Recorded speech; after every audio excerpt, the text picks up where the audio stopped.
A educación en igualdade é a base para lograr o cambio real na sociedade. Así o entenden dende o Colexio Rural Agrupado de Rianxo, onde esta mañá se celebrou unha xornada conmemorativa do Día da Muller. O Día da Muller se celebrou o 8 de marzo. E sabedes que significa este día? Porque hai que celebrarlo. O Día da Muller Traballadora. Porque un día había un jefe de que lle pagaba menos ás mulleres que aos homes e as mulleres protestaron. Despois se encerraron aí na empresa onde traballaran e lle prenderon lume. Porque as mulleres son mesmas que os homes.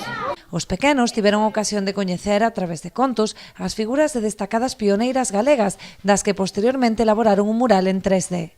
Unha actividade de contacontos, onde primeiro facemos unha charliña para explicarlles en que consiste, por que se celebra o Día da Muller, e este ano dedicamos un pouquiño ás figuras das aboas, como a importancia que teñen como precursoras de todos os dereitos que conseguimos as mulleres de hoxe que empezaron con elas, non? E facerlle un pouco unha homenaxe. E despois hai un obradoiro de pintura que o fai Irene, a presidenta da AMPA, que están facendo un mural en 3D con caixas e todas son mulleres pioneiras en algunha actividade. Estamos pintando mulleres que fixeron cousas. Estamos facendo eso. Que? Unha muller.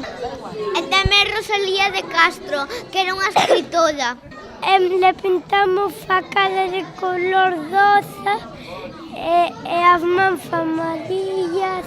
Tamén recibiron a visita de Maruxa do grupo musical Os Rosales, quen lle relatou a súa experiencia como unha das primeiras mulleres gaiteiras, labor que compaxinaba co traballo na casa e na leira. Invitamos a vir a Maruxa, que foi a primeira muller que participou en grupo de gaitas e onde fan actividades musicais. E tamén estaban as paredes forradas, tamén falan das mulleres na música. Testemuños únicos de grandes mulleres como as nais e as aboas, ás que os cativos renderon unha pequena homenaxe co fin de reivindicar o papel daquelas que fan posible o cambio día a día.